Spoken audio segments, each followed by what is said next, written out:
Okay, so when it comes to making adaptations, that's one of the words I might use is adaptations to people who have limitations in their range of motion, um, in their strength, um, because of different conditions that could be from anything from knee injuries to arthritis to some people have had strokes where they may have some partial paralysis in different parts of the body. Um, and so all of these things, and then you got people who are just out of shape. They're not fit. And so they may be overweight. They may have different issues going on with their body. And so you want to just use your own you once you become a really proficient practitioner of Kemetic yoga, your proficiency in being an instructor is going to guide your methodology and what you apply as a teacher. So you know what poses that you want your students to do, and you know what the benefits of those poses are. So there's a section of your training manual that has like a chart. I think it's page 36 or something like that. And it has a chart of each pose, and it says what part of the body, like what muscle group or joint or different area of the body that that particular posture or that particular practice affects, and what ailments it helps to treat. So yoga, um, one of the innovations of yoga in general is that it is supposed to be designed to treat certain ailments that a person may have. Okay. And so if a person is suffering from a particular ailment, there are particular postures and techniques that they should do.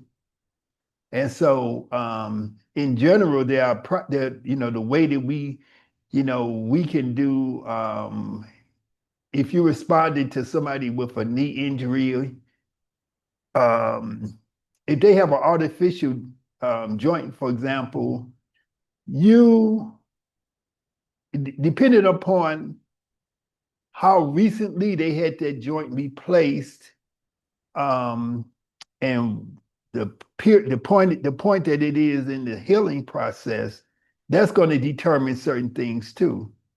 But simply having a knee replacement or a hip replacement does not preclude people from doing certain postures necessarily if the injury has healed, if the replacement has been there for long enough so that the person is pretty much pain free and able to bend and um, have range of motion in the joint, even though it's artificial. Because the technology that they use now to replace joints is more advanced than what it used to be. And so people can have an artificial joint and they can almost be like normal because of the advanced technology that they're using in these joints. So, um, but modifications you can do. Just Okay, like I so was just at, go ahead. Somebody want to say something?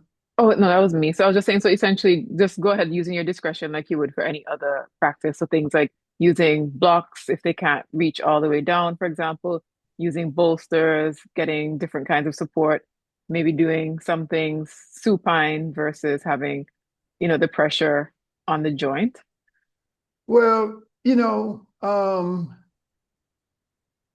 sometimes you can use blocks, but sometimes, you don't need all some, I rarely use all those things, because to me they just get in my way. And, if a person needs to touch, I don't need a person to touch the floor. If they can bend, if they can stand up, bend forward, they can bend their knees to touch the floor. They don't have to keep their legs straight and all that stuff. They can bend their knees. They can put some slight bend in the knees, and they can let their hands touch the floor. They can also do things sitting in a chair. So just like I was at a university about 2 days ago, working with some young people who were they were physically fit people, physically able people, and I was, you know, this, we was in a situation where they didn't have no yoga mats and none of that kind of stuff. So we did everything either sitting in chairs or we did a lot of standing positions, right? And so we didn't ask them to get down on the floor because I didn't want to get them on the floor, and they wasn't dressed properly, and plus they didn't have mats. So what I'm saying is that you have to make the accommodation yourself based upon, your own experience. And so a lot of times in yoga, they teach you to use a block so that you can reach the floor, you know, um, when you don't have the range of motion to really get down all the way. But you don't really have to do that. You can bend your knees. You can make modifications to the postures. And so one of the things I wanted to do, because I'm down here, I don't have nobody with me. It's just me here, in this where I'm staying in this apartment. So that was one of the things I wanted to go through was some of the poses and some of the adjustments and adaptations we can make. Okay. So uh, any other questions besides that?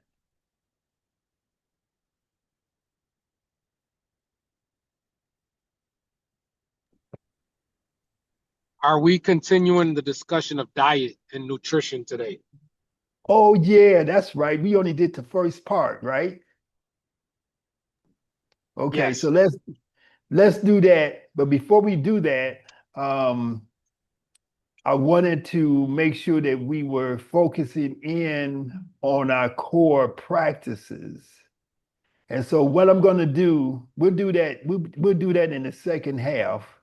What I'm going to do in this first half is go through our some of our core practices and talk about modifications and adaptations we can make for for people who have limitations.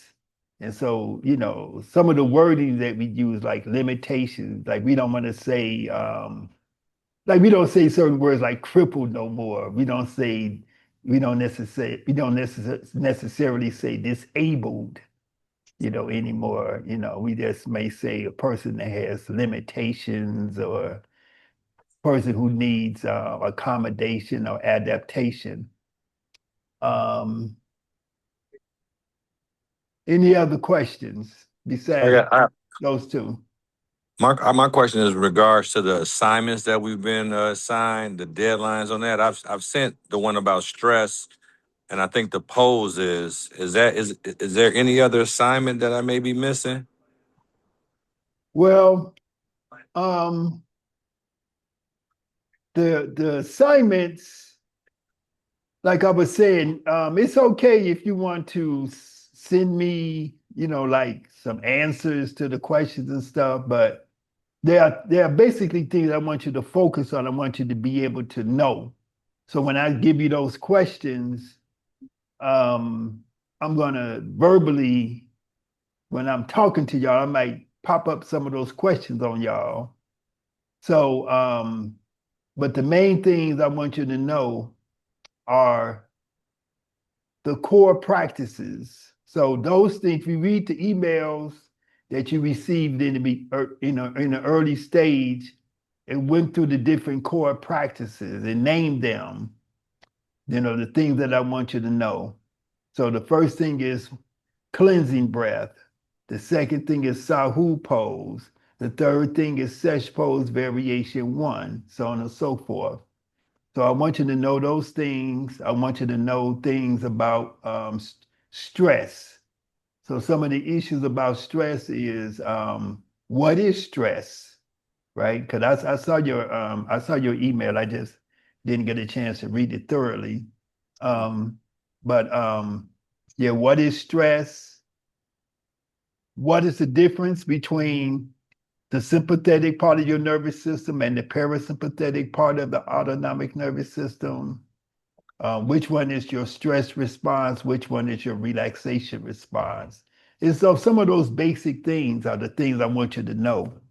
Okay. So, so those are mostly things that I want you to be able to know, not necessarily, if it helps you to write them out, that's good. But I'm not like gonna grade you like, oh, you gotta turn in this paper and get a grade. Okay. Else you're not gonna get else you're not gonna get your certificate, Yeah. Yeah. And then you also said we can continue after the program is up if we like to get some more to continue our education. Yeah, you should continue coming on Tuesdays and Thursdays if you've been doing that. You're welcome to continue with those sessions. I can connect with you on additional times, like additional Wednesdays, more past the 6 weeks. But my main thing is I want you to learn. My main thing is not like, okay, 6 weeks is over now, I'm finished. My main thing is I want you all to learn the system, learn the practices and stuff. And so the 6 weeks is just, I'm a yogi, so I don't really go by numbers, and it may be frustrating sometimes for some people because I'm not really, I'm not really oriented to these, to like these, concrete type of things. Um, I like structure, but at the same time, I don't, I like to go against the structure, if that makes sense. No, I understand. Yeah. So the beginning date and the ending date is just some arbitrary things. Just like with yoga, they say, oh, this is 200 hours and this is this many. And, to me, those things are artificial. If you're going to really become a really good proficient yoga instructor or practitioner, you need to do it for about 2 to 3 years, consistently. So what you're receiving is just an introduction. So I want you to keep on going. I want you to keep on practicing. Any other questions? But I got all this stuff in my head that I want to remember to share. Okay. So, so let's talk about the core practices. So, let me see. I'll put my chair outside. Let me get another chair.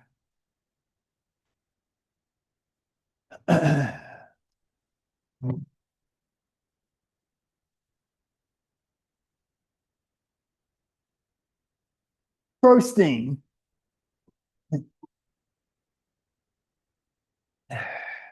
we can do yoga sitting in a chair. So a lot of times you hear the term chair yoga, or you hear the term yoga for seniors. And so this is one of the first things you can do when you're working with people, especially working with people who are not, if you don't have a facility where you have yoga mats or you don't have the floor is not clean and stuff like that. Also, if you go into a corporate environment, I'm gonna just tell this story real briefly. Back in the 80s, I think, in the early 80s, something like that, I was teaching yoga and I was going here and there, all these different health clubs and places, and I was making about $5 and $5, $6, $7 an hour teaching yoga. And then I was by Roosevelt University in Chicago, and I found a flyer, and on the flyer it was talking about stress management. So when I read the flyer to find out what stress management is, they was basically saying teaching people how to relax. And I said, well, in yoga, you're teaching people how to relax, but that's just one aspect of what you're teaching them. Because the way I have always taught yoga was to teach people about the science of breathing, the science of movements and postures, the science of nutrition, and so on and so forth. Because I felt like they had to be, to me, yoga is a holistic approach to living. And so, but this stress management, at least what this brochure was describing, was simply learning how to relax.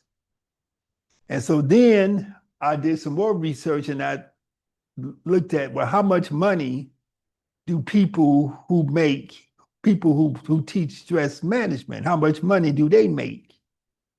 And they was making like $250 an hour. And I said, well, I'm making like $5, $6, $7, maybe $10 an hour teaching at Bally's health clubs and stuff like that. And so I said, well, I'm going to become a stress management consultant, because a stress management consultant goes to different companies and corporations and teaches people, stress management techniques. But in my stress management techniques, I'm not just teaching, okay, just sit here and close your eyes and relax. I'm teaching breathing, movements, postures. I'm teaching about nutrition. I'm trying to let people understand the intersection between the physiology of stress and the mental and how the mind works, the mental aspects of how you think, how you perceive the world around you, how you perceive events as they occur in your life. All of these things are related to how you manage stress. Also, when it comes to dealing with the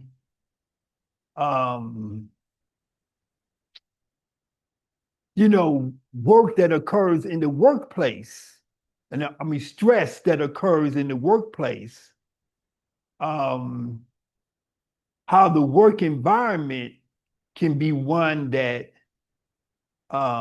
creates stress, how the work environment can be one that produces stress and reduces the productivity of the employees, and also reduces the health status of employees, because we know that in today's age, most disease is not caused by, like, say, a communicable disease, like something that you catch, like a virus or a bacteria. Most disease is degenerative, like cancer, like heart disease, like type 2 diabetes, like stroke, and so on and so forth. These are diseases that come from poor diet. They come from a sedentary lifestyle. They come from, just bad habits that people have, like smoking and drinking and not eating the proper foods and not getting the proper nutrients and stuff like that. And also having your colon, having your internal organs, your colon, your intestines, your liver, your spleen, your kidneys congested with waste, congested with situations that produce mucus in these different organs. And so all of those things to me are elements of stress management. So when I would go to a company to do stress management, I would talk about how this service that I was offering is not only going to be something that's beneficial to the employees, but it was also going to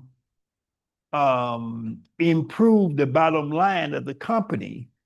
Because for every $1 that a company invests in stress management and the wellness and the well-being of their employees, they gain $4 back in through increased productivity, and that increased productivity includes less days that people are taking off because they're sick, or less days that people are taking off because they just need a personal day or a mental health day, right? So as companies invest, companies, organizations, so on and so forth, as they invest more in the well-being of their employees, the employees are happier, the employees are healthier, and so therefore the employees are more productive. So there's ways that economists have figured out how to measure those things in terms of economic productivity, okay? So as I was saying, so going to a company or going into any situation, like I was at the school the other day, we didn't have any place, we didn't have no yoga mats. So you go into a conference room situation at a company or in a school, classroom, university, you have people sit in chairs. And so you can practice the breathing techniques, the same ones that you're doing laying on the floor. If you're working with a group of seniors or a group of people who have limitations in their well-being, in their health, you can have them sit in chairs to practice. So when you're laying on the floor and you're doing the Sahu pose, well, the cleansing breath first and then the Sahu pose. That's the order, right? You do cleansing breath first and then you do Sahu pose. So the cleansing breath prepares. The reason why we do that first, because it sets the foundation for everything that's going to follow. Okay? And so the cleansing breath, if I was laying on the floor, I would lay down.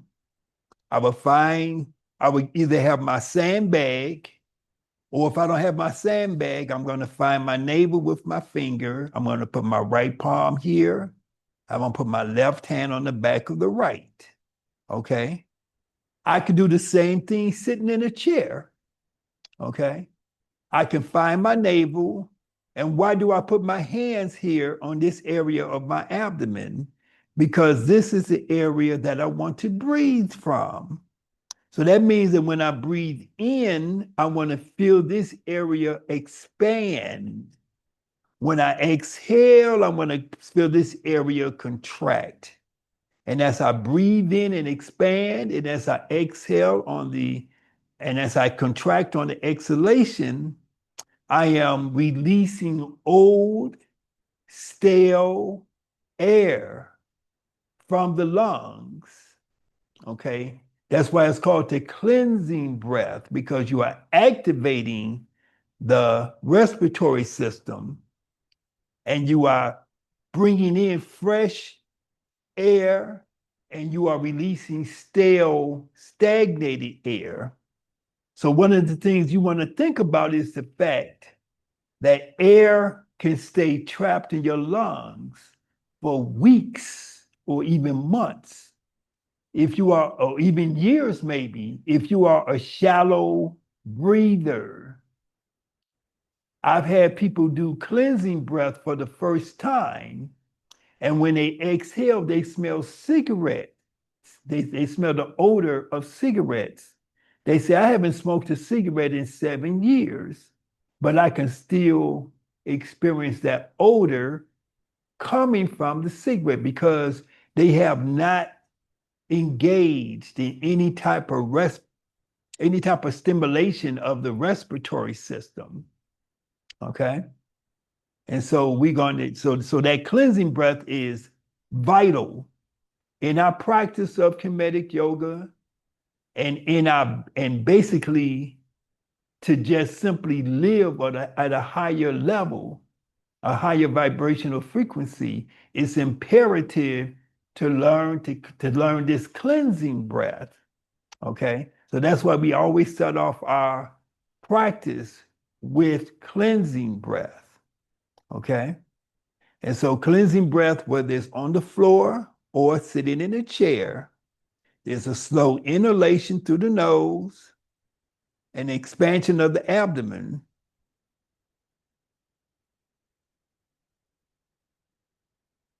And then after the abdomen expands to a comfortable point, we hold the breath.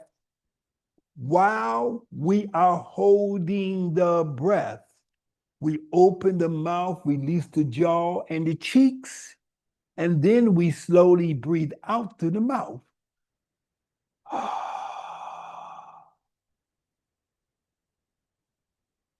And as we exhale, we squeeze the abdominal muscles, kind of squeeze all the old air out of the lungs.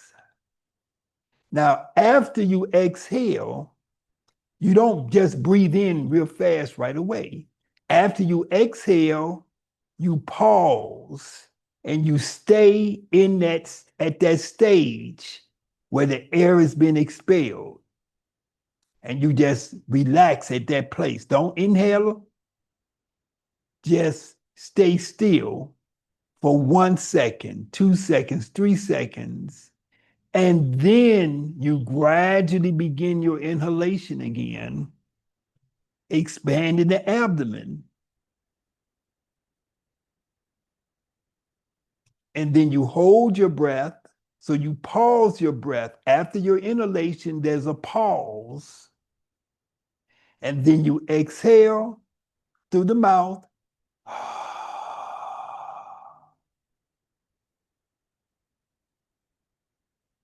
And you make sure your throat is relaxed so that when you exhale, the air is flowing out, making a hollow sound.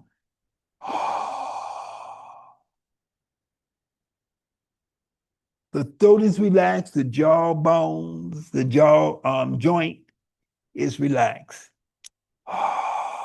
Squeezing all the old air out. Okay? And so this is where we get into what we call rule of 4 breathing. Rule of 4 breathing means that you divide each breath into 4 parts. The first part is the inhalation. The second part is the pause. So you inhale, pause. That's 1 and 2. You exhale slowly. The exhalation is part 3.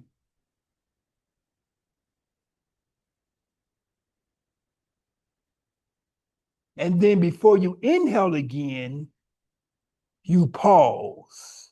You take that 1 to 2 to 3 second pause in between the inhalation and the exhalation. Okay? And so that's rule of 4 breathing. So rule of 4 breathing refers to the 4 parts of the breath. It doesn't refer to counting 1, 2, 3, 4. It refers to having the breath divided into 4 parts. So I'm going very slow and methodical because these are things I want you to know, because this is the foundation of your practice. Your practice is called YogaSkills method of Kemetic yoga. And so every system of yoga has its own set of rules. It has its own set of principles. And so I'm giving you what it means to practice Kemetic yoga, because you are going to apply rule of four breathing in everything else that you do. What are the benefits of rule of four breathing? The benefits is that it demands that you focus. It demands that you slow down. It demands that you consciously breathe. And the result of conscious breathing is that you have increased concentration and you have increased awareness of your body. You have increased awareness of your thoughts and your emotions, because you are paying attention to all of those different things, because you are slowing down your breathing. And by focusing on the breathing, you are focusing in on everything else about yourself, your thoughts, your emotions, and the feelings, the sensations that you have in your body. The first time I did the Sahu pose, I felt a pain in my lower back, in my kidney area. So that was my first yoga class. So I had never paid attention or even noticed that I had pain in my kidneys. But when I had the pain, when I felt the discomfort in my kidneys, because I had laid down on the floor and I was paying attention to my body, I knew immediately I have this discomfort because I don't like to drink water. I had this discomfort because I'm a Libra. One of the characteristics or one of the challenges that Libras have is problems with the kidneys. So because I knew these things and I studied these things, I knew right away that I needed to increase my water intake, because I didn't like to drink water for, I don't know why, for some reason I didn't like to drink water. Okay. And so now I don't have those, I don't have that discomfort in my kidneys. Okay. So breathing, controlled deep breathing brings awareness. And so that's a key thing, okay, that you need to pay attention to. Okay. So more so than how far a student or somebody that you're teaching can go into a posture, that's not what you're basing the person's progress on. That is one of the factors, but the first factor you want to base a person's acclimation and progress in the practice of yoga is the degree to which they're able to control their breathing. So you want to slow the breathing down. Think about the role of breathing in everyday life. Think about the role of breathing in survival. Think about when a person feels like they don't get enough breath. They can't get no air. And they have what? When you feel like you can't get enough air, let's say I'm in this room and all of a sudden all the air gets sucked out the room. How am I going to feel? I'm going to panic, because I'm going to feel like, oh, something is severely wrong and I cannot breathe. And so I'm automatically getting a panic attack. So when people so one of the difficulties that people have with controlled deep breathing is that they often feel panic.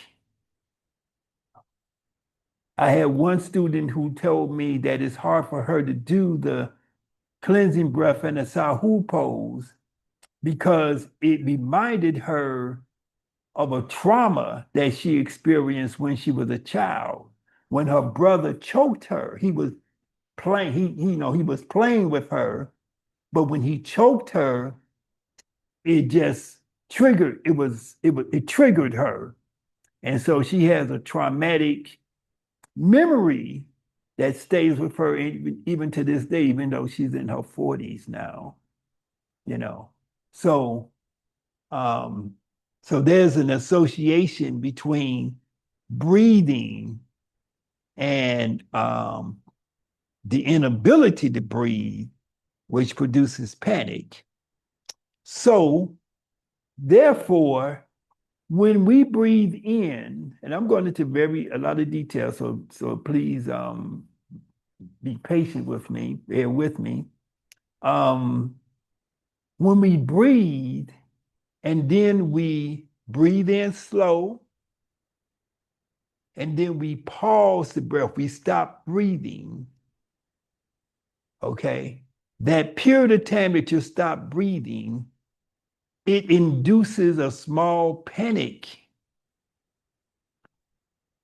mechanism in the brain that a person needs to be able to overcome. Okay, so you are inducing that uncomfortable feeling of not breathing so that you can then overcome it and then exercise more control over your thoughts and your emotions. Because anytime that you feel panic, anytime that you feel like you're out of control, you're not in control, you're not in control over your breathing, you're not in control over your life, then it's going to create some type of a feeling of panic that is going to challenge your sensibilities and cause you to need to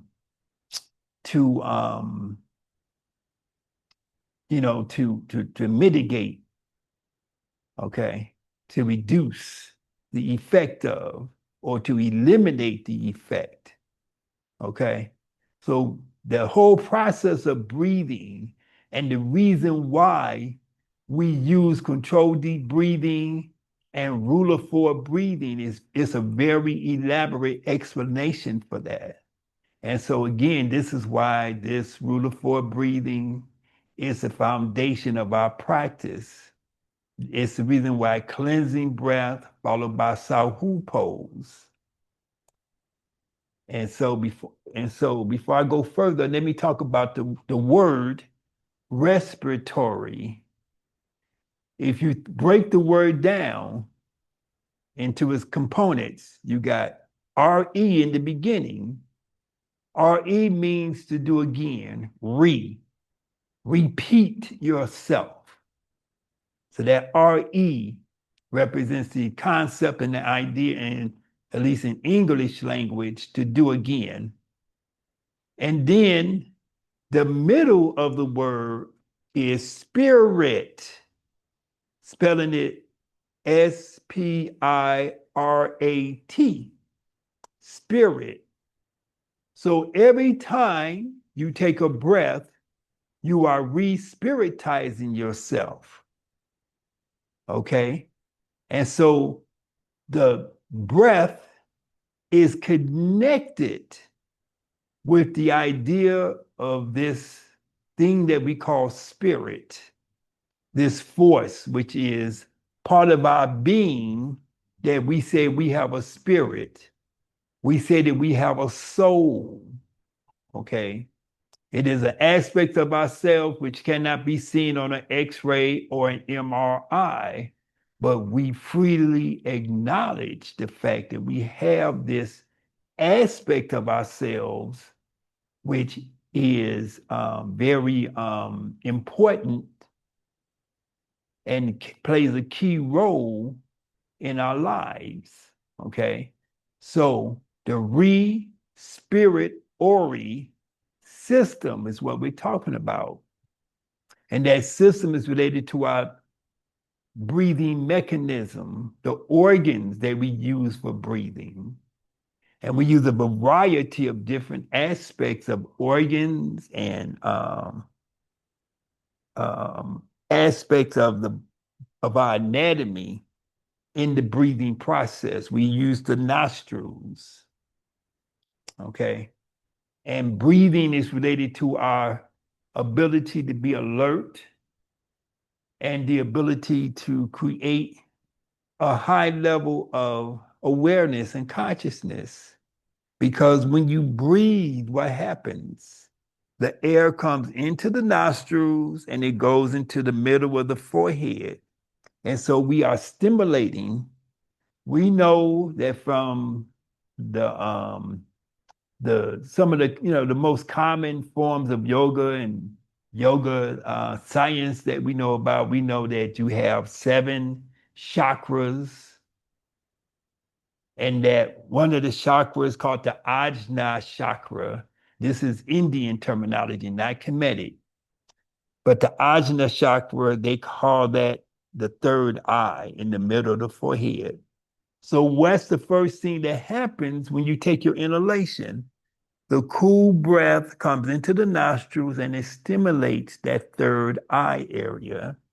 It stimulates that point in the middle of the forehead. So that is what we experience on the initial influx of air into the body. It stimulates this place, okay? And so we have to have the capacity to understand the body from both the physical and the non-physical, the exoteric and the esoteric. Okay? Exoteric meaning the physical understanding, and esoteric meaning the spiritual or the bioenergetic. Bioenergetic, the interaction between the energy body and the biological body. They are both connected together and they operate with each other simultaneously. That's why we do movements and postures, because when we're doing movements and postures, when we're doing breathing exercises, we are actually engaging the physical part of the body, the physical part of our makeup, in order to affect the non-physical aspect of our makeup. Okay? These are principles that we're talking about. These are the ways, these are the ideas that create the foundation of what we're doing. And it is from this foundation that it dictates why we have certain practices and why we practice in the manner that we do. Okay? So when you first breathe in, the air comes into the nostrils and it stimulates this point between the eyebrows. So this is something that you want to be aware of, okay? And so because this area between the eyebrows, okay, it is not just a physical place in the, in the middle of the skull. It is also a spiritual place. It's an energy center that carries out certain functions in the creation of consciousness. Okay? So that energy center here is very important. And so from our Kemetic yoga perspective, what happens on the inhalation, and what I'm describing to you is going to be whether you're doing cleansing breath, sahu pose, or any movement or posture. Whenever you breathe in, you feel this stimulation of this area here. So this is the beginning point of your energetic connection. in the middle of the forehead as you inhale. As you breathe in, you are using the inhalation of your breath to stimulate this energy that resides at the base of your spine. So when I say base of the spine, this is what I'm talking about. I'm talking about your lower abdomen in the front, the base of your spine in the back. So this whole area, think of it like a bowl that energy, your life force is residing in. And so as you breathe in, you use the inhalation of your breath to draw this energy up the spine, to move it up to the crown of your head, and then to let it migrate into the middle of your forehead. So the first sensation of your inhalation begins in the middle of your forehead. And then the last sensation of your inhalation ends at the middle of your forehead. Okay? So you're inhaling, stimulating this area. You move the energy up your spine. You bring it to the crown and then back into the middle of the forehead. Okay? And so this chakra, this energy center here, and this energy center here at the crown of your head, those are the two main energy centers that you pay attention to, that you focus on, because all of the other energy centers in your body are going to be stimulated automatically when you focus on the crown and you focus on the middle of the forehead. And I guess we can say when you focus on the base, because that's where you begin your breath from. So in our practice, we have to train ourselves to breathe from the abdomen. Now, when you're working with people are not going to have the same capacity to really focus in as much detail as I'm trying to share with you all. So the first thing that you want to do is just to get them to breathe. One compromise that you can make when it comes to breathing is to have people breathe in through the nose and then breathe out through the mouth, like breathe into the nose. I was trying to read what was popping up on my screen. And then exhale. So suppose they're doing a forward bending pose. You can have them breathe in through the nose, exhale out through the mouth.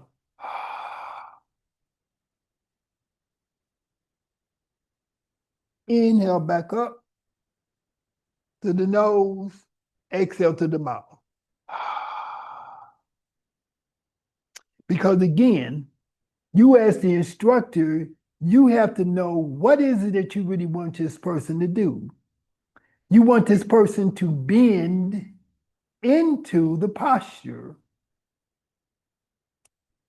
So your goal is not to be perfect, to have a perfect inhalation to the nose, a perfect exhalation to the nose. Sometimes you're working with people who have congestion in the nostrils. Sometimes you're working with people who have a shortness in their respiratory system, okay? So they can't fully utilize the total capacity of their lungs. So it's difficult for them to breathe in slowly, exhale slowly. So what are examples of people like this? You might have people. I've been hired to go into hospitals and work with people with emphysema and other types of respiratory problems.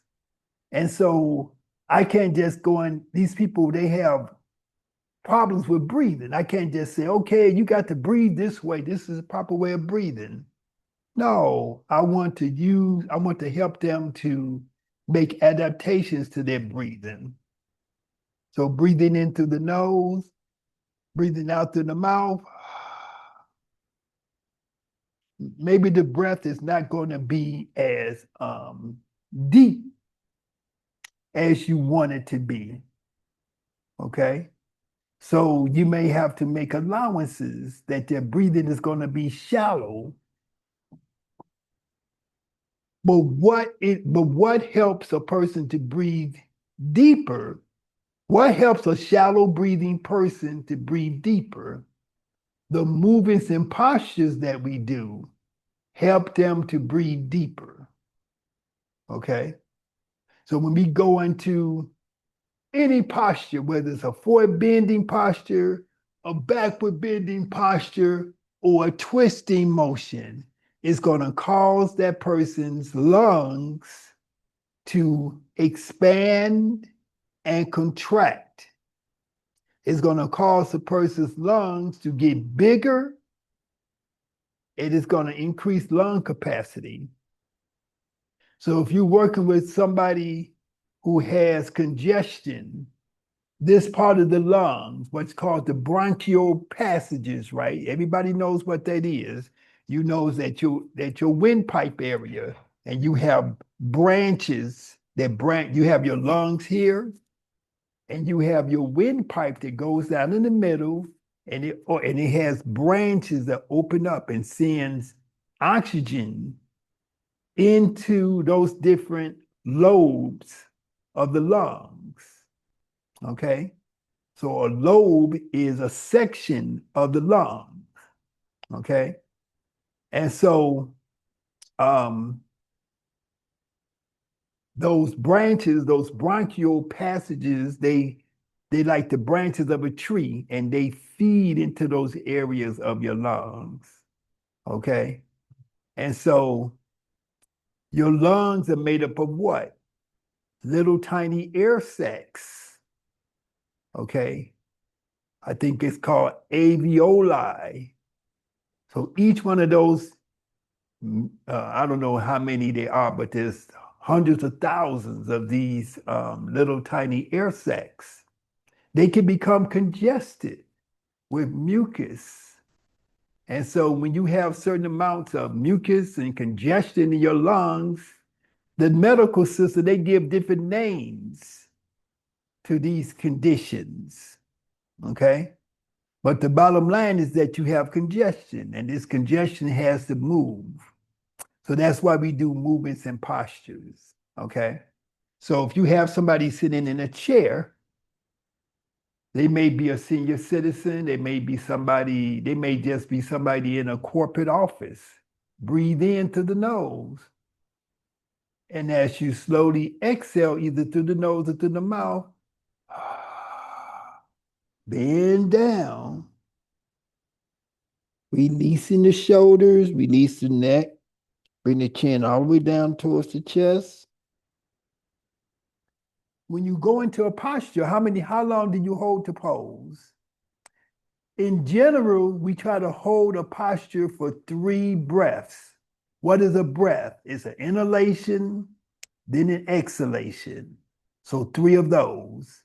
So after your 3rd exhalation, the hands come to the thighs, and then the inhalation lifts up, and then there's an exhalation. So one of the things that you want to avoid people doing is breathing in through the mouth. Okay? So try to get people to breathe in through the nose, but the compromise is that you let them breathe out through the mouth. Okay?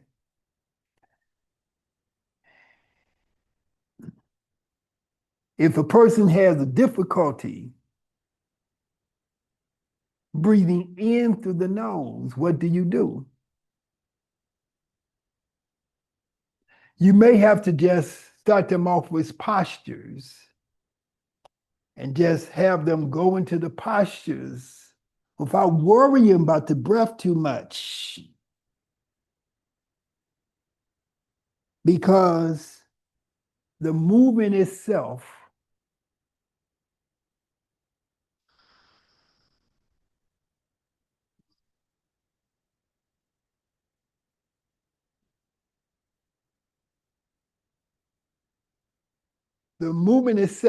will help to clear the nasal passages, at least to a degree that you're able to breathe. Advise the person to drink sufficient amounts of water, eat fruits, and evacuate their bowels.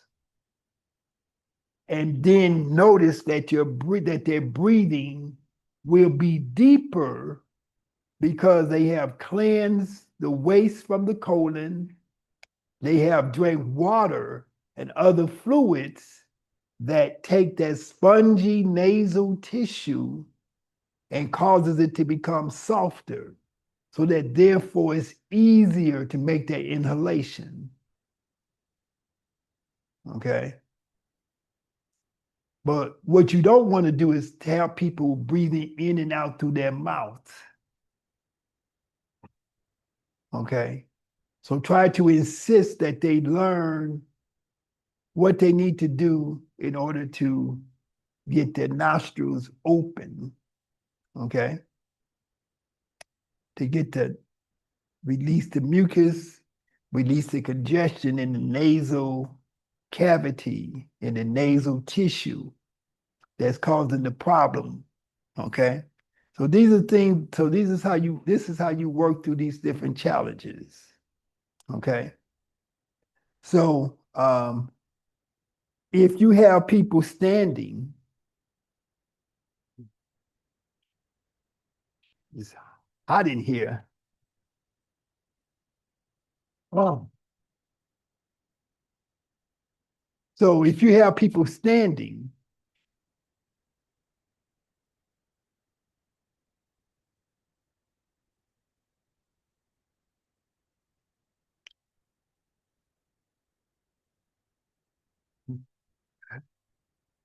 one of the things that you want to do is breathe in, and with the exhalation, bend forward. When you bend forward, you're bending from your waist. When you bend forward, your hips are shifting back this way.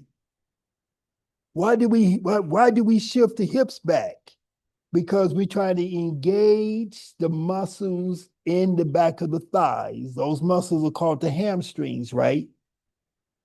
So you want to treat your body in sections. So the first part of your body, you divide your body in half from the waist. And so that's where you want to be able to bend from the waist. And you want to feel these muscles from the heel to the Achilles tendon, through the back of the calf muscles, through your hamstrings, through your hips, all the way to your spine, all the way to the base of your skull. It's one connection all the way through to the base of your skull, and you're going to bend down, and you want to touch your knuckles down to the floor. So notice that I'm bending my knees. Even though I bend my knees so I can become more comfortable on my spine. Okay? So I can be more comfortable in my forward bend. And I want to just let the knuckles or the back of my fingers gently touch the floor. When I get to this position, what do? I breathe in and I breathe out. And I relax my neck more. I breathe in and I breathe out. And then straighten the legs. And then as I breathe in, I rise up. And once my back is straight, I exhale and I bend the knees and I let the weight of the body sink down into the bottom of the feet. Okay?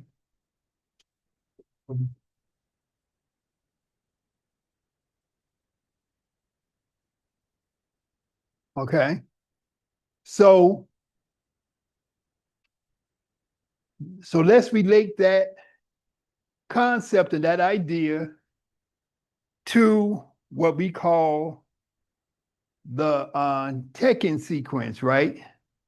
I keep having to adjust this because it's not giving me what I want.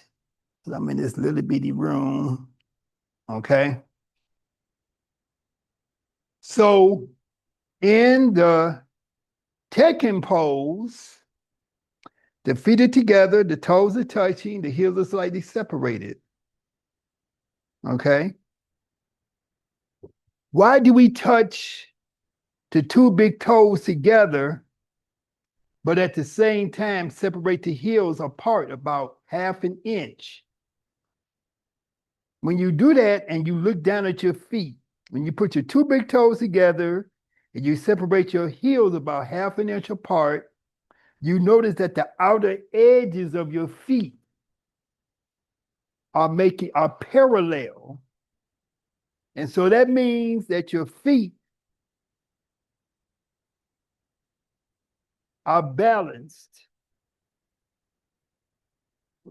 and that your weight is distributed properly on the bottom of your feet. Okay? And so when you go into this posture, you don't want your feet to come apart. You don't want your heels to come further apart. You don't want to create any distortion. So it's important that you maintain your form. So it doesn't make a difference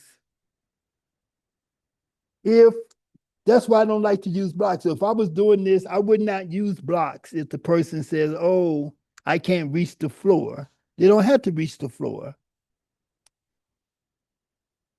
You come back up. Now, the person might lose their balance. If they had some kind of condition where they might lose their balance or something, then yeah, you might use the blocks for support like that. But just on a average person, you don't necessarily have to do that. Why? Why don't you have to do that? Because the repetition of the movement again and again and again, combined with the repetition of other movements and postures, is going to automatically increase their range of motion. As the person begins to drink more water, as the person begins to eat more fruit, as the person begins to eat more salads and fresh living foods, fresh fruits and vegetables, nuts, seeds, and grains, that person's range of motion and flexibility is going to increase because of those things, not because they're using any type of props. Okay. And again, not to say you can't use props, but you want to use them when you really need to use them. So if I'm going into this forward bending pose, I'm bending forward, I'm breathing in first, and then I'm exhaling. Once I get down so far, it's okay to bend the knees and touch the knuckles to the floor.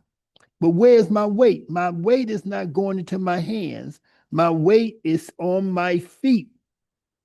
I'm able to wiggle my toes. So my weight is not going like this, making me fall forward. My chin is down towards my chest. And then I come up. When I come up, I'm inhaling. The inhalation of my breath lasts the entire length of the rising of my body. And then I exhale and I bend my knees, I tuck my hips, and I sink the weight into the bottom of my feet. So then we go into this posture that we call the Tekken pose. So now the hands are the hands are stiff. We press the arms down, we lift the chest, we lower the shoulders, and we rotate the arms out to the side. Then we use the inhalation of the breath to lift. So now the arms come up about 3/4 of the way, 3/4 of the distance before they're able to touch. And then the exhalation of the breath brings the arms up all the way. So what's happening here? We are opening up the shoulders. We are lengthening this muscle here called the latissimus dorsi. As we lengthen both the arms up, we are causing the lungs to expand. As the lungs expand, we are increasing the ability of the lung to take in more air. So that is what I mean by when I use the term increase your respiratory capacity or increase your lung capacity. That's what I'm referring to. I am referring to your lungs literally becoming larger. Okay? So that's part of the dynamics of this breathing in to here, pause, exhale to here, and then breathe in and tilt the head halfway back. And then breathe out and release the neck all the way. So this is all part of your Tekken pose. Your arms are extending straight up. Your head is going back. While your head is going back, you are lengthening your throat. And you are releasing tension from the muscles in the back of your neck.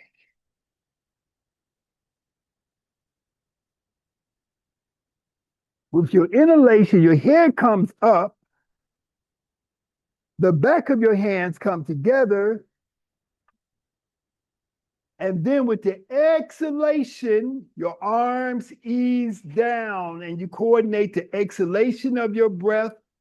You coordinate the downward motion of your arms exactly with the exhalation of your breath. So you don't want your arms to get halfway down and then you're out of breath. Slow your breath down or speed your breath up to be in coordination with the motion of your arms. And so that exhalation should not end until your hands reach the side of your body. And then there's an inhalation, and then there's an exhalation as you bend forward. And you let your knees bend slightly, you let your knuckles touch the floor. You breathe in, you breathe out. You can hold this for 3 breaths. And then after you exhale, you inhale yourself up. Come all the way up. Hold your breath. And then you exhale and you sink your weight into the bottom of your feet. And you empty your shoulders. Okay? So you want to try to do basic practices with your students. Okay? So that's what I would call a basic practice, a forward bend. When you release that neck, when you let the hair go back and you release that neck, you are stimulating the throat area. You are opening up blood circulation into these nasal cavities and the nasal tissues. So a person who has a difficulty breathing in through the nose, after they do that posture, even if they're not consciously breathing, if they just do the posture, they are going to increase the opening of the nostrils, and they're going to increase their ability to breathe in and out through the nostrils. Okay?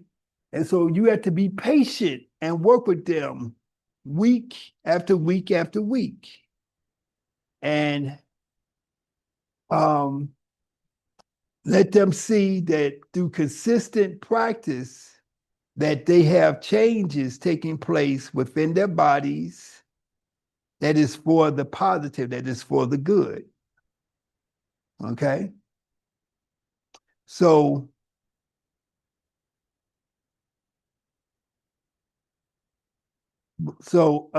on another note,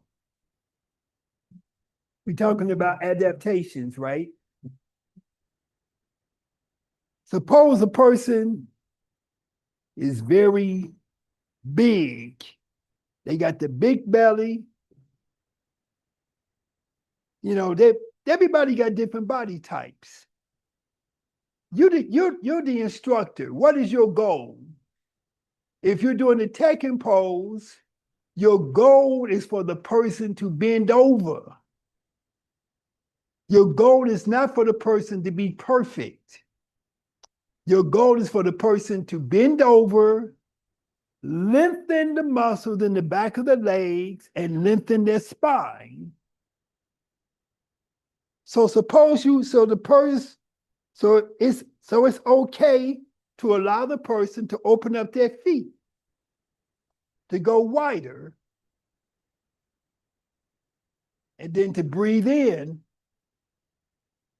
to breathe out, to breathe in and tilt your head halfway back, to exhale and release the neck, to inhale the head up straight, to bring the back of the hands together, and to slowly exhale and feel the energy, and then breathe in, and then with the feet separated about shoulders width apart, then exhale, bend the knees. Suppose they can't touch the floor. They don't have to touch the floor.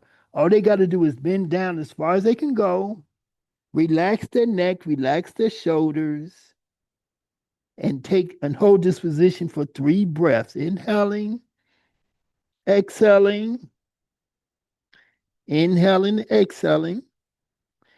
If the person may be at risk of losing their balance, let them put their hands on their thighs and then come up. Inhale and come up like that. And then exhale. Okay? Same thing can be done in a chair.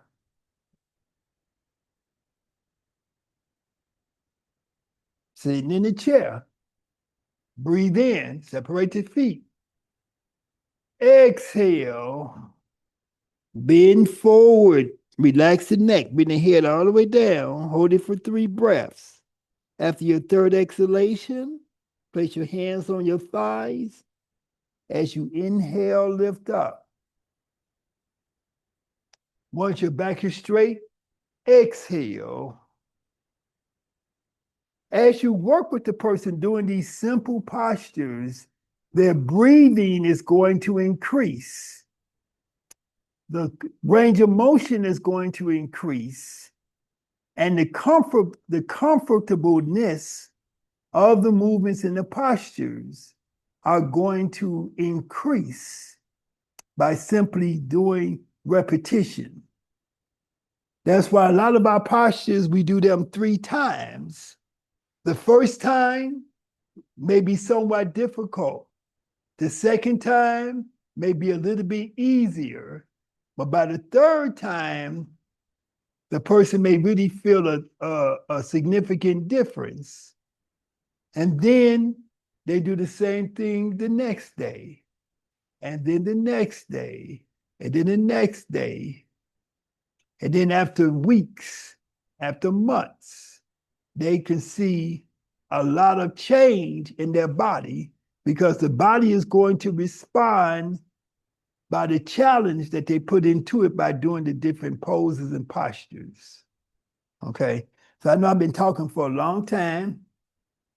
So questions or comments?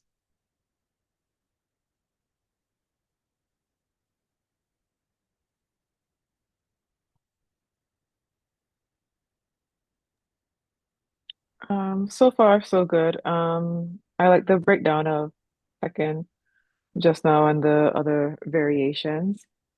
So for me, I'm pretty clear so far. Okay, well, I'm going to go through, not today necessarily, but I'm going to go through some other I'm going to go through all the postures that we do, but I wanted to set the foundation of it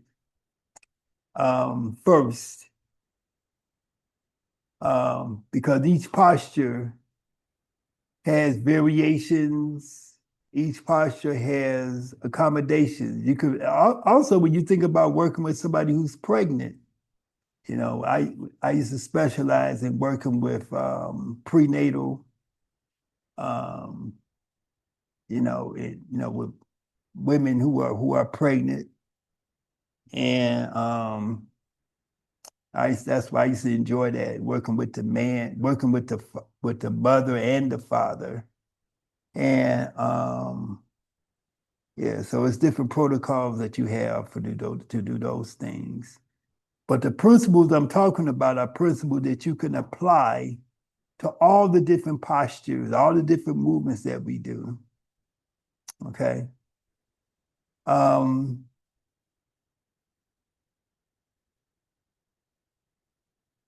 Let's making sure my battery got some more life in it. Okay. What am I forgetting? Am I forgetting anything?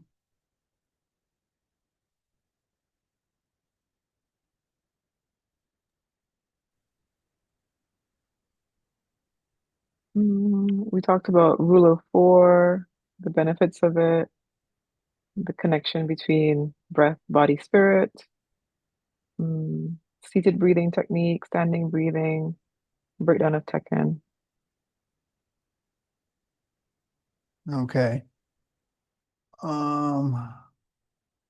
What time is it where y'all at? It should be 6. Is it 7:30?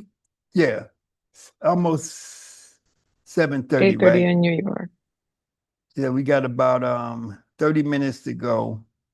So let me find my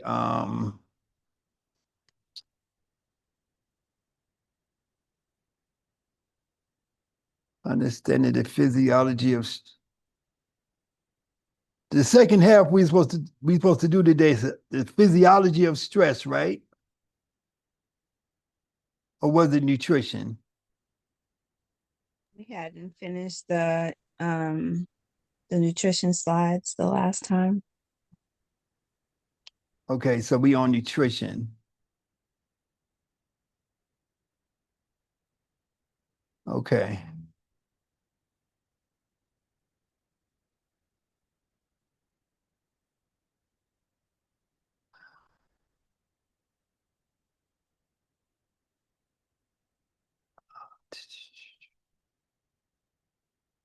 Okay, where's my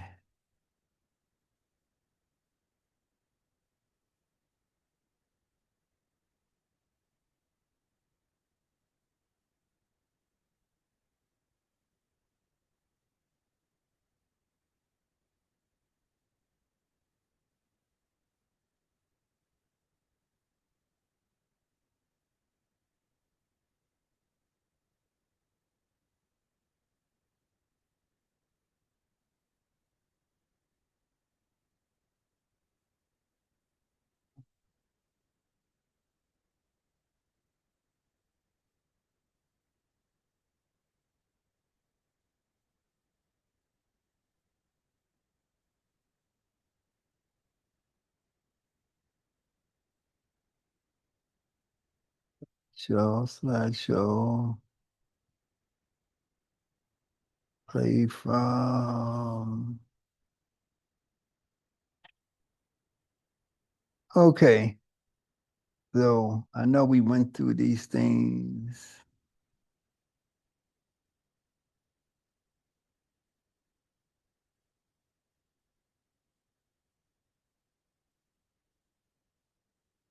This was actually the first PowerPoint I ever made.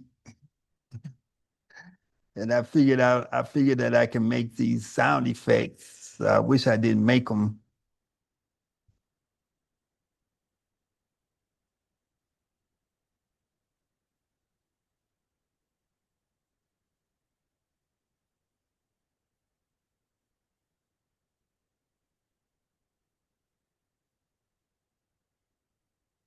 So this is gonna probably cover, we probably gonna go back and over something that we already talked about. But one of the things that is very important to understand about nutrition and nutritional deficiency, especially if you're a therapist or you're working with people who got different types of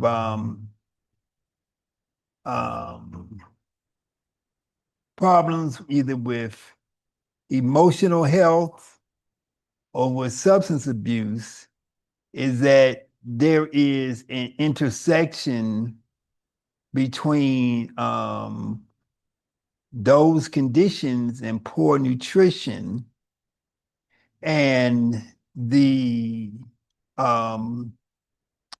symptoms that they have or the things that they go through are really identical to what we call stress. Okay. And so here, I think we covered this last time, but these are some of the issues. We see these issues in people who have who are alcohol addicted, drug addicted. We see these symptoms in people who are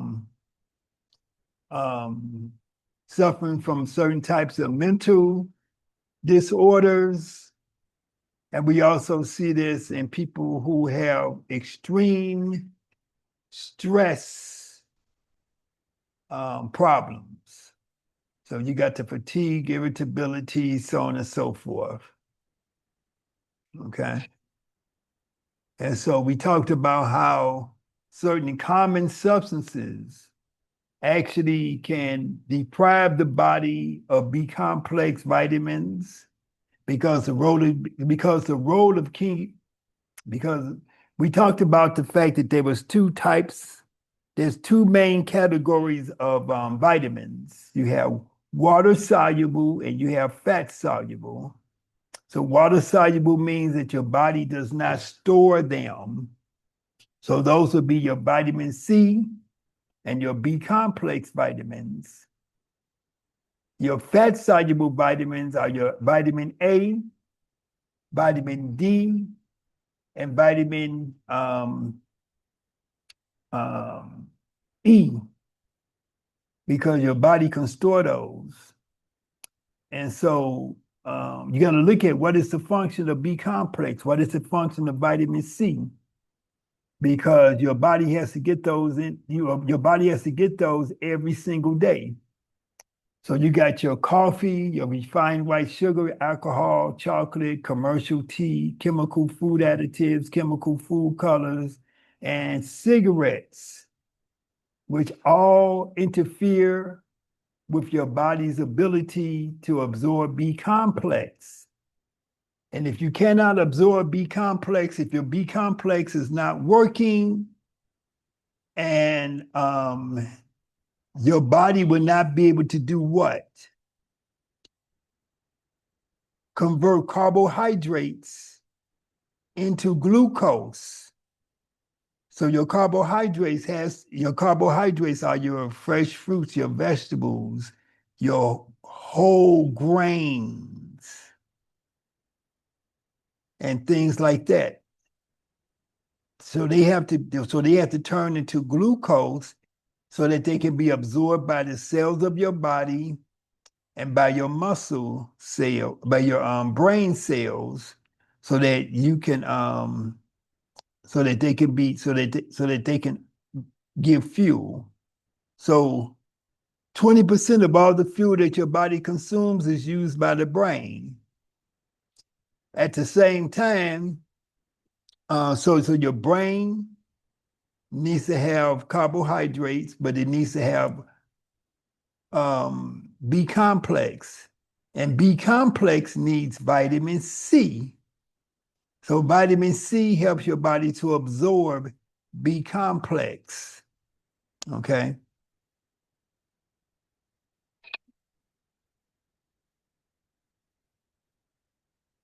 So we talked about foods that are high in B vitamins, such as whole wheat flour and its products, brown rice.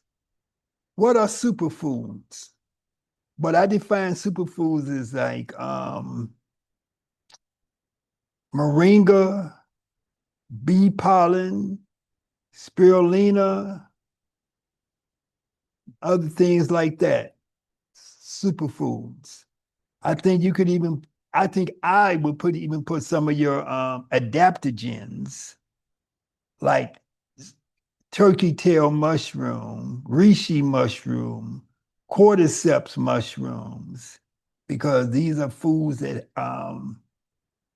that have a lot of energy and they give you a lot of benefit. Okay, and we'll talk about those. Then you got your grains. I think I posted something on Facebook about millet. Millet is a little known grain that grows in Africa, but in Africa they busy, people are, they importing rice into Africa from the Ukraine and from Asia, and the millet is not even being utilized. But millet is an ancient grain that used to be used a lot in Africa, but now it's underutilized. Okay. So vitamin C stimulates the body's natural protective mechanisms and improves the functioning of the body in general. It protects against cancer and heart disease and is one of the most fundamental substances in the body, taking part in the most basic processes essential for life and good health. Foods which are high in vitamin C are Brussels sprouts, broccoli, cauliflower, raw cabbage, tomatoes, green peppers, citrus fruits, oranges, grapes, lemons, limes, grapefruit, pineapple, strawberries, and kiwi, to name a few. Okay. And so here you see this image of what we call what of Dr. Smoothie. Do not buy this particular drink.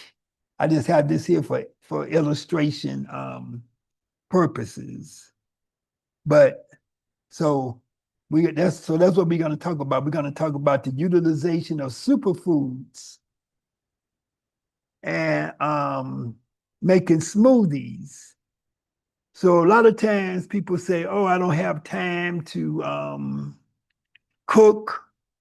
I don't have time to do a lot of juicing. I don't have time to do this and do that." So one of the things that you want to do to get a quick and abundant amount of nutrients into your body is to make smoothie. Okay. And so the benefits of smoothies is that they're full of vital nutrients and they are easy to digest. They're easy to assimilate. And it doesn't take long for you to make a smoothie. Unless you put something in it that has caffeine, it doesn't have caffeine. And when you make a superfood smoothie, you will put your bee pollen, spirulina, your mushrooms. So mushrooms is like your turkey tail, lion's mane, reishi, cordyceps, and other ones like that. So those fall into a category called adaptogens.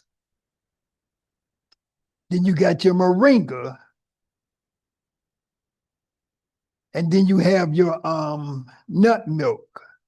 So nut milk, seed milk, can be made from almonds, can be made from Brazil nuts, pumpkin seeds, sunflower seeds, so on and so forth. Okay. Baba Yazir, can I ask a question while you're Yes, on the ma'am. subject of superfoods? I know there has been some controversy surrounding sea moss because of mercury poisoning in the water.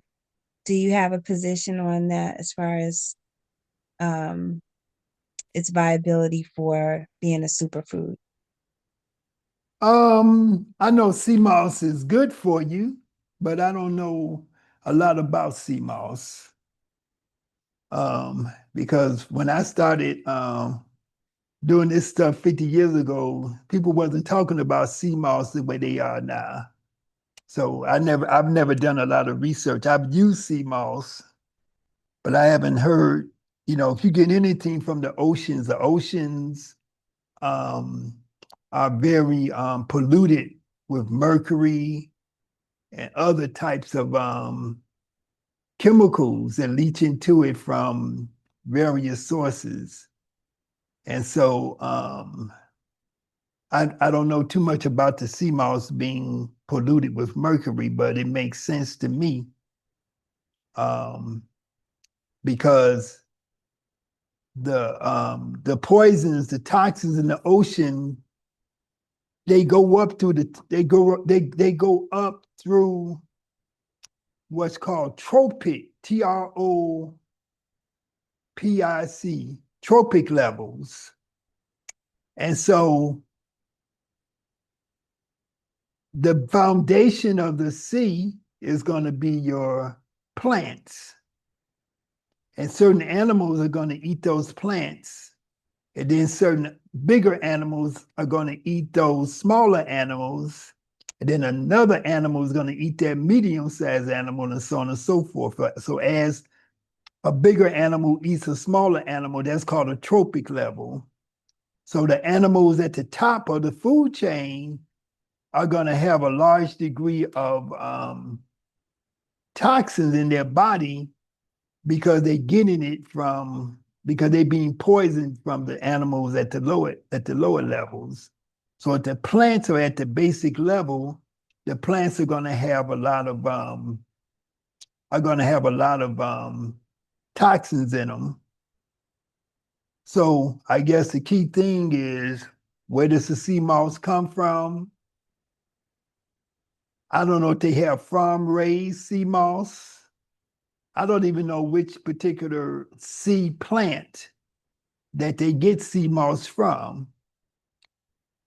But so I don't know. You have to tell me what you think. I think it depends on where you get it from, like you said. I make it for my mother. It seems to help with her Parkinson's symptoms. And she's been taking it for a while. I use the one that it comes from a supplier in Jamaica, and it's the purple sea moss, and that seems to be good quality. Yeah. So that's But the one I use. I also use some other herbs that are adaptogens. I don't know if anybody's ever heard of rhodiola, schizandra, and tulsi. Those are three very good adaptogenic herbs that I use in like teas and stuff like that, but you can't necessarily mix them into a smoothie. well, I think the main thing when it comes to the if that's an issue with the sea moss, I think the main thing is to get sea moss from a supplier that's has it that has it tested in a laboratory and publishes the levels or lack of levels of pollutants in it, you know. Okay, And so it can't just be guessing because true. when I go to Jamaica, sometimes I be in the grill and I go on glass bottom boat. I like my father's from Jamaica, so I started going to Jamaica in 1966. When I went on the glass bottom boat in 1966, the whole ocean was just full of tremendous color, that you could see through the bottom of the boat. Now, Mm-hmm. when I go on the glass bottom boat, I just see a lot of devastation and brown and Yeah, gray, and all that right. kind of stuff. Mm-hmm. So I'm not sure what the quality of the waters are off of Right. Jamaica and stuff like that. So Okay. the only way to know is to have a laboratory or somebody who knows something about science to test the stuff. Hmm. It's not really hard to test. I mean, it's not, somebody like us, unless you are, got the expertise, but most of us lay people, we're not going to really know how to test for arsenic and um, Right. all the other stuff that's in the water. Okay. And so and the same thing goes for all kind of foods, because there's a lot of things that we call natural and that are part of the health food that people commonly eat and think is nutritious. Some of those foods are polluted and Mm. compromised too. So Right. we had to be we had to be diligent in our research. Is there a seal that comes on like a vitamin package or something like that that says that there's been testing on it? Like, in other words, and when we're looking for supplements and vitamins and things like that, should we be looking for some type of branding that will certify that it has been tested and that it's quality, um, a quality supplement? No. Okay, so it's totally unregulated. I'm not saying it's unregulated. I'm saying that there's no one particular thing you can get. Now I can tell you from my own experience, from what I know, um, I don't take a lot of different supplements. There's one company called Vitamin Code, and you probably seen them in Whole Foods. But Vitamin Code, those are the vitamins that I recommend. They make multivitamins, they make minerals, they make B complex, they make vitamin C. The reason why I recommend them is number one, is that their products, their vitamins are made from food. They're not made from chemicals or synthetic vitamins. So you will notice that when you take synthetic vitamins, that when you go to the bathroom and you urinate, your urine is yellow. So that's your vitamin that you're pissing away, so to speak. You're literally pissing your money away. Okay. And so vitamin code is in capsules and it is dehydrated and very compressed amounts of food, actual food that is in the capsules, And so you notice that when you take those vitamins, that they appear to have a greater absorption level because you don't see a lot of yellow in your urine like hours later or the next day or whatever. And so that's one of the indicators. And the other thing is with vitamin code, the foods that they make the vitamins from are processed raw, so they're not cooked. And so that's the other thing. And so that gives them a greater nutritive value because because they're like that. So they make a very good grade of vitamins. So those are the only ones I would take.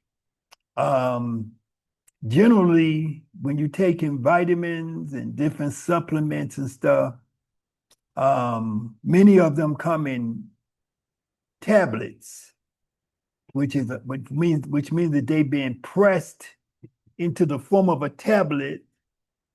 They have stabilizers. They have different substances that they use for stabilizers, and they have different substances that they use to hold the tablet together. And some of them are called time release, right? So time releases just means that it's harder for your body to digest it, so that the nutrients are released over a wider period of time. But the problem with that is that your body probably never digests them totally. Okay. And the other thing, which I don't like about most pills, is that they're too big for my throat. I don't know, I must have a little throat or something, because I have a hard time swallowing capsules or pills or tablets. And some of the vitamin tablets are very big. And, so that's why I prefer to drink my smoothie. So I use bee pollen. So what you're looking at is a picture of bee pollen.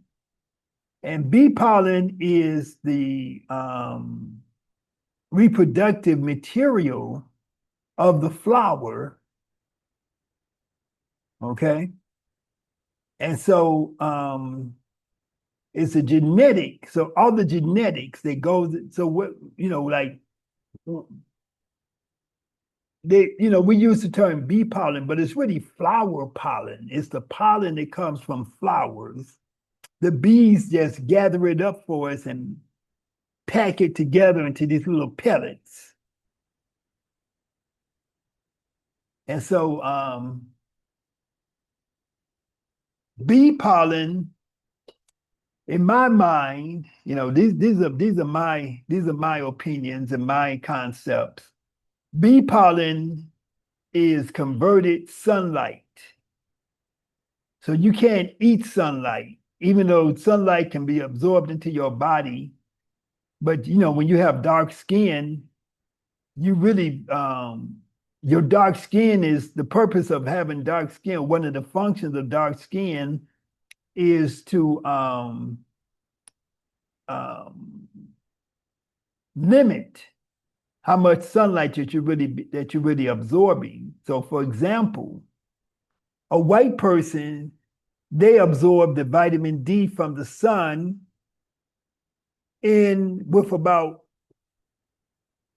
just a small period of time of exposure of their skin to the sun. And it takes a black person, the darker you are, the longer you have to keep your skin exposed to the sun in order to absorb the energy from the sun, especially like what we call vitamin D. Okay. And so why is it that white people need less time to absorb vitamin D? Not because they are superior, but because their bodies are adapted to cold climate. And so if they was to have their body exposed to the sun, that means they're going to freeze. So their bodies have evolved in a way where they can absorb the sunlight quickly, but they can absorb the vitamin D from the sun quickly with even just a small amount of their skin exposed to the sun. But on the other hand, they have become sensitive to the sun. And so they're more susceptible to things like skin cancer and so on and so forth. Whereas black people can contract skin cancer, but it's much less prevalent among people with dark skin because our skin tends to deflect the sunlight. Okay, so your skin has to be exposed for about 6 hours to the sun in order for you to absorb the vitamin D from it. Okay, so bee pollen, I call it converted digestible sunlight because it is a very basic, fundamental substance that creates life on the planet. You cannot have plants without the pollen, okay? And so the function of the bee is to go from the bee and many other insects and other animals too, to go from one flower to another to spread the genetic material of those flowers in order to pollinate and cause It's like that's how the flowers have sex, you know. And so this is converted sunlight. It's a basic fundamental substance for life on the planet Earth. And so it's the reproductive raw material of plants. The pollen, the bee pollen or flower pollen, it has 250 active substances in it that we know of. It has antibiotic properties. It has antioxidant properties. So antibiotic means that it has substances in it that will fight bacteria and fight off disease. Antioxidant means that it helps your body from degenerating from the process of oxidation. Bee pollen contains all of your B complex vitamins, and it contains all of the 21 amino acids. And bee pollen is easy to digest and assimilate. So digest means to be able to be broken down. Assimilate means that your body can absorb the nutrients from the pollen easily.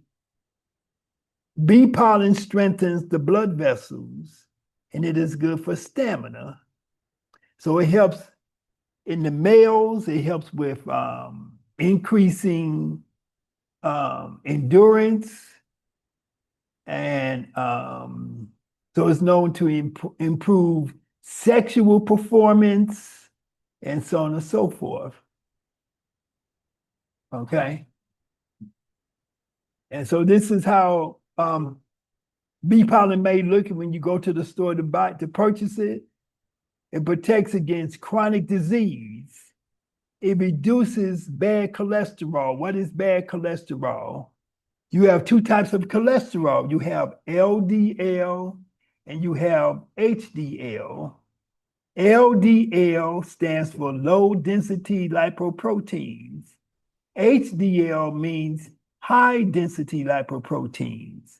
Which one is good for you and which one is bad for you? Because we're talking about types of fats. The LDL is more like what you would get from animal fat, like lard, like eating pig or pork, eating cows, chickens, so on and so forth. The HDL, the high density lipoprotein, that's what you get from plants. So like your olive oil and coconut oil and stuff like avocado. that. Avocado is, avocado. I eat avocado damn near every day for the last 50 years. If I got avocado, it's going to get ate up with my meal. I eat avocado every day. Maybe not every day, but I try to eat avocado on a regular basis. If I eat some food and I don't eat food, it's just starch. I have a copious amount of green leafy vegetables with my meals, okay? And so bee pollen protects against heart disease and cancer, protects the liver from toxins. It has anti-inflammatory properties. So anti-inflammatory, when a person has arthritis, rheumatism, lumbago, and what's that other disease? What's that other gout, stuff like that, those are all inflammation. That's when you swelled up, and bee pollen helps to protect against those things. They have antibacterial, they help wounds heal.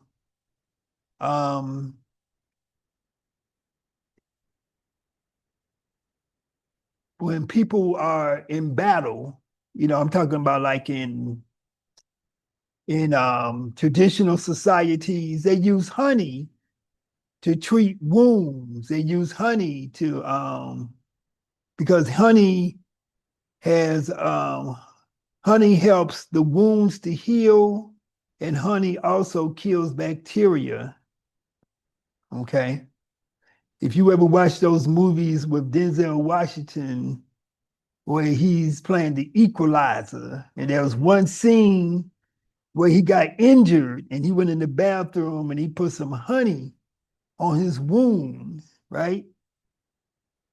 Honey is antibacterial, wound healing, is anti-cancer, it aids in menopause, and it helps in your nutrient utilization. So it helps nutrients be absorbed properly into your body. And they also help your metabolism, and they are good for longevity. Okay? So that's bee pollen. We got this other superfood. And these are things you could take a teaspoon of this, bee pollen, throw it in with a teaspoon of your spirulina. Look how green that stuff is. Okay? So that greenness, that is what that's where the power of it comes from. It protects from medicine byproducts. It's full of vitamins and minerals. It's great for cell regeneration. Why is that important? Because your body is made up of billions and billions of cells. Each one of your cells in your body has its own lifespan. Cells that die has to be replaced by new cells. If they are not replaced, that's what it's called aging. That is what is called degeneration. Because you don't have enough new cells coming to take the place of old cells. So that's when you get old. That's what old means. It doesn't mean that how many years you've been alive. It means what is the rate of your cells dying in relationship with the rate of new cells coming to take the dying cells' place. Okay, that makes sense? Okay. And so spirulina is a great protein source. And again, it's easy to digest. It is a superfood. It has antifungal properties. It helps your body not to age, again, because of the cell regeneration. Aging is when your cells of your body are breaking down and you don't have new cells to come and take their place. Spirulina fights cancer, antibacterial. Here are some comparisons of spirulina with other foods that are commonly eaten. Spirulina has 14 times more calcium than milk. It has 4 times more potassium than bananas, 9 times more iron than spinach, 2 times more protein than yogurt, 2 times more vitamin A than carrots, 4 times more fiber than oats. Okay? So spirulina is a blue-green algae. It's a one-cell plant organism. So it's a very simple type of organism, which is important because it grows on the surface of freshwater lakes. And that's where it's cultivated. People like the Aztecs and the Mayans, they would actually build lakes where they would let spirulina develop, and then they would cultivate it like any other plant. So spirulina is I call it a simplified reproduction of solar nutrients because it's absorbing the sun. So the things that's in the sun, the things that's in sunlight that provides us life on this planet, is contained in the bee pollen, is contained in the spirulina. You have all of your amino acids, plus you have B complex vitamins. You have tryptophan, you have tryptophan, which supports serotonin production to reduce mood disorders. So what we call mood disorders, like becoming depressed and so on and so forth. Those mood, having the blues. You may not be totally depressed. You may just have the blues. You may be down, okay? That's because those disorders, those mood changes, those are caused by the absence or the presence of different types of chemicals in your body that produce those changes in your mood. Spirulina helps to control diabetes, and it has antitoxic activity. So it's a detoxifier. So simply drinking this, you don't even have to think about all of these things. Just put this with some bee pollen and put the spirulina and bee pollen together into your smoothie. Make your smoothie with some fresh juice, like a citrus juice, but make it fresh. Why fresh? Because time, exposure to the air, is going to reduce the nutritive value in your fresh juice. Certain types of juices you can use will actually cause your juice to not be able to last long. Certain types of juices you can use are juicers and that actually promote the juices that you create from them to last longer. Okay. So spirulina helps you control diabetes. It's an anti-toxic activity. And so when you're working with people are going to say, oh, I have diabetes, I have this. People are going to come to us as yoga instructors, Kemetic yoga instructors, because they have health issues. They're trying to overcome different health challenges. And so they're going to come to us because they want to become more healthy.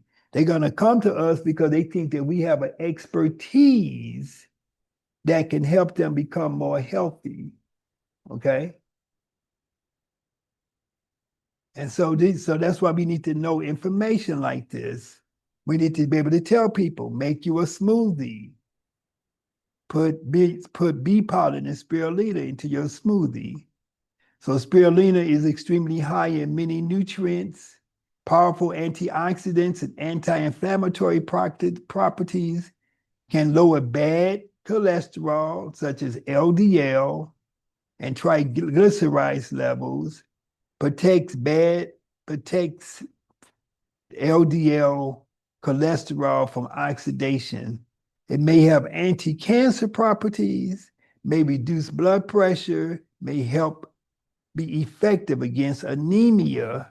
So that's another big thing that we see prevalent in our community, and especially amongst our sisters, is having anemia. There's one particular liquid supplement that you can get from, you could buy it online, or if you got a Whole Foods or something in your area, but it's called Floridex, FLORA, and I think it's DEX. Y'all might already have heard of this before, but it's really good for anemia. It's a very, very high dosage of iron and other minerals, but it's in a form that's easy to, it's in a liquid, so it's easy to absorb into your body. So if you really working with people or you yourself have anemia, get Floridex. Okay. So this is your nuts. This is your nut and seed milks. So they use the term milk. And when you really when you go into the history of nut milks, nut and seed milk, you can find that people been using these substances or these types of foods for thousands of years. So you can use almond, you can use Brazil nut, you can use cashew, you can use hemp seeds, pumpkin seeds, sesame seeds, sunflower seeds, and others to make seed milk. And so essentially, you would take, if you have, like I said, you have a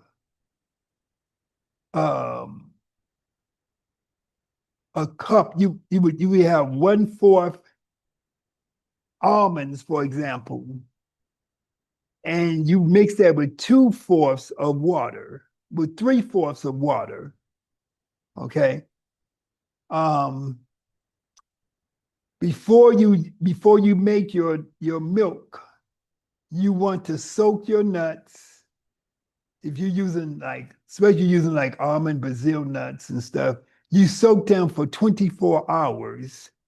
If you're using seeds like pumpkin seeds, sesame seeds, hemp seeds, sunflower seeds, you will soak those for 12 hours. And then what you see here is that you mix for every, let's say you had a cup of a cup is probably too many, but if you had a cup of nuts, like a cup of almonds, you would put 3 cups of water, blend it up, and after you blend it to a high level, you should get a good blender like a Vitamix. Blend it up, and then squeeze it through a cheesecloth. If you don't have a cheesecloth like what she's doing, you can squeeze it through a strainer, and then you get your milk out of it. And you can use this milk as a basis for your smoothie. Okay?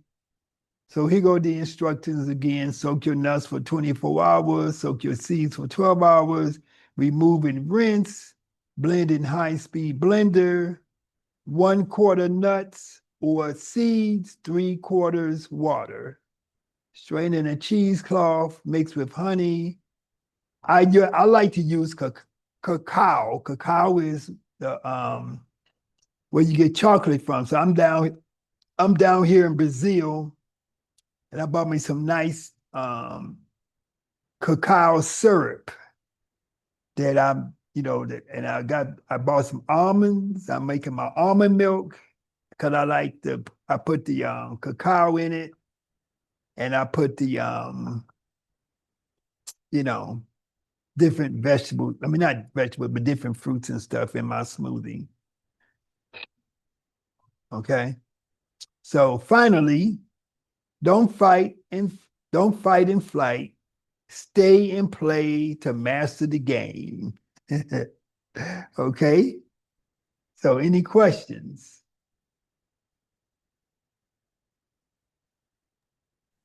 No, this part was fine for me. I watched the first half that you sent via video last time. Okay. But I'm going to I have this on record, and I will send the rest of it. I will send this part to you all once it's ready. So there's no other questions. Continue to practice. I'm not there on Tuesdays and Thursdays, but the class is still going on under Erica. So Yeah, she's doing a good job. I've been attending her classes. It's really good so far. okay, good. I'm glad to hear that. Okay.